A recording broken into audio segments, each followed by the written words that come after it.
Hi everyone, it's Margaret here with 60andMe. There is no doubt that it is strange and wonderful times. It is turbulent times around the world, around in our own lives. There's a lot going on, and I think the overabundance of social media and even, kind of channels like like mine, are just providing so much content and information, and we're overwhelmed sometimes. But I want to talk today about, making the best of all of this and having fun until you are done. Now, Victoria Vivaldi was one of our bloggers, and she wrote this article, and I read it so many times because I just love the idea that we don't have enough fun in our lives.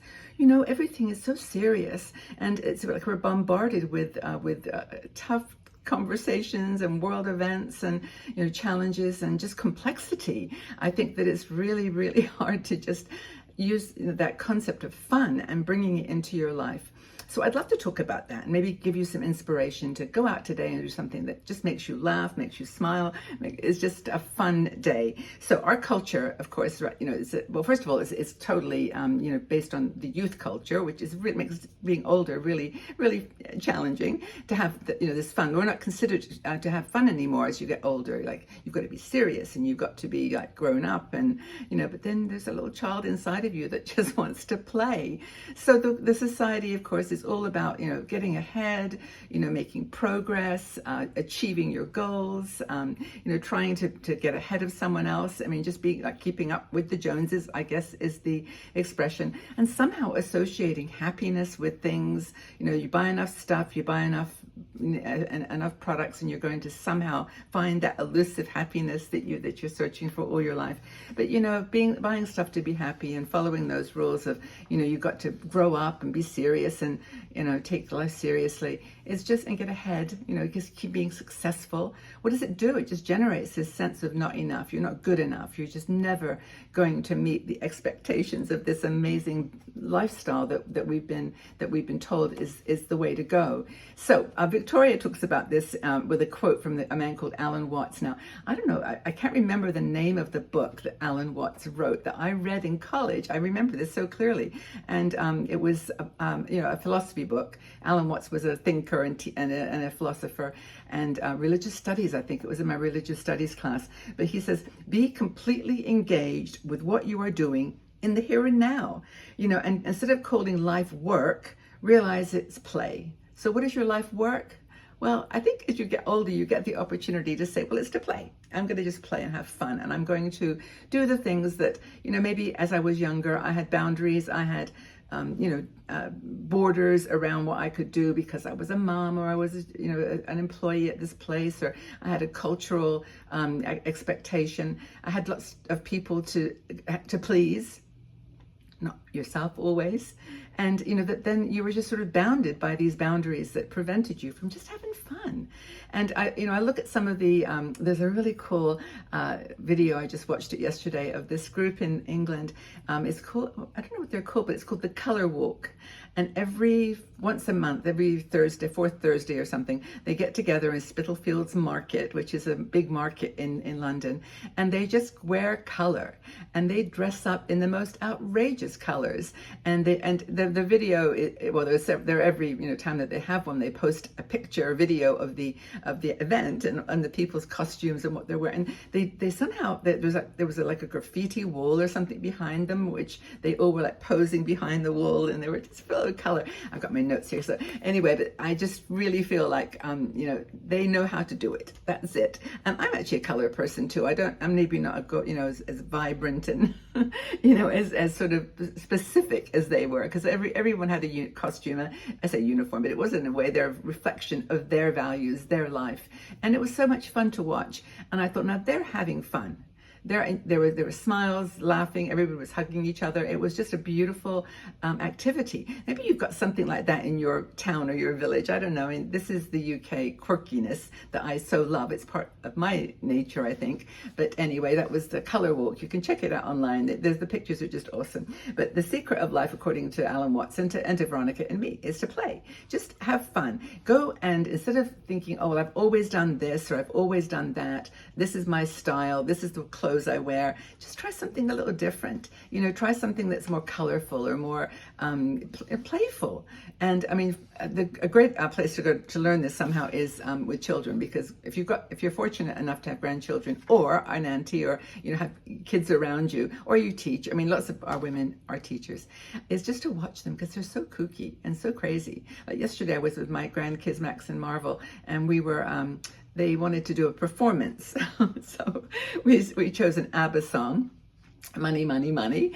And they were like dancing around, and they knew the words, and they were like and I thought, oh, this is so fun. This is what we should do all the time. It's like, just think of a song and get up and dance, and just, no one's watching, by the way, in your living room or your kitchen.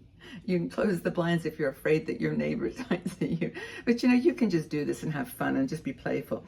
I think the secret is to find ways to adopt playful activities, things like belly dancing. Go belly dancing, or go to a class that's, something outside your normal comfort zone, and just let it go.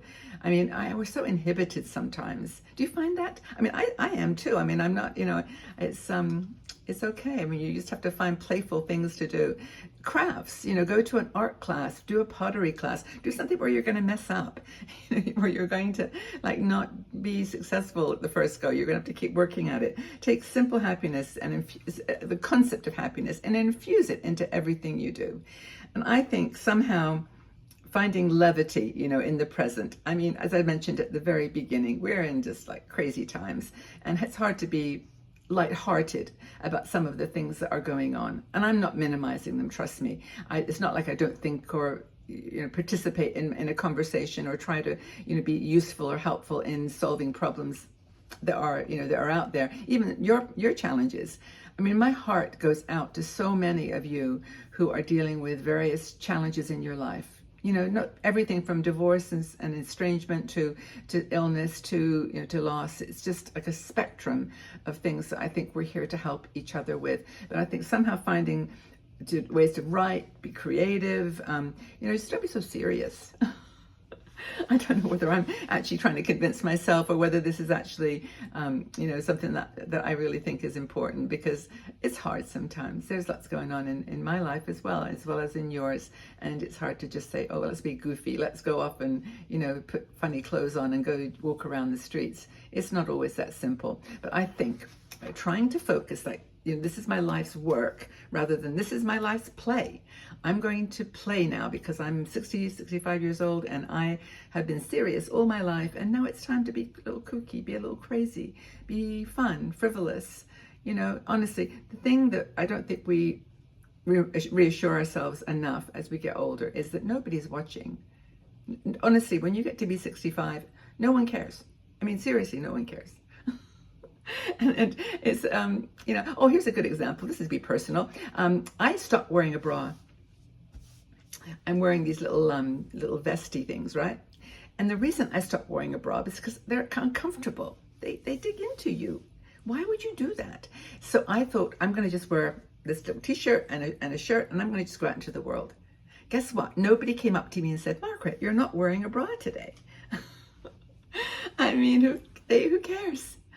And I'm saying, I'm not trying to be voluptuous, or, I'm trying to be pretty and beautiful and all the things you like to be when you're all ages. I like makeup. I like, looking pretty, and to myself more than anything. Recently when I was in the hospital, I put makeup on every day, and people say, why are you putting makeup on? Because I love it, and it makes me feel happy and good. So anyway, the point I'm making here is do little things that bring some levity into your life, and then just know that no one's really judging you anymore. You're the only one that's judging. I think that's the secret message here.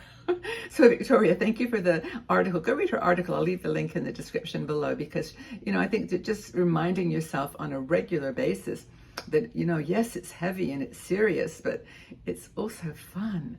This beautiful world has given us so many opportunities.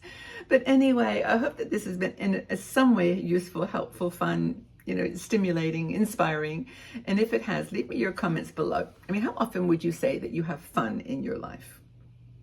And what are you doing when you say that? What things make you feel like you're having fun? Give some suggestions to people. There are lots of women watching this who don't feel like they're being very, very joyful in their lives, very much. They're not experiencing very much fun. So let's help. Leave comments in the section below. Let's support each other and give some inspiration. But anyway, thank you, Victoria, for the article. Thank you all for being here and listening. Put some fun in your life and just put a smile back on your face, regardless of what's going on. Just move forward one day at a time and make your life full of play, not work. Okay? See what you think. Give me your comments. I'm interested. Take very good care, everybody. Sending you lots and lots of love.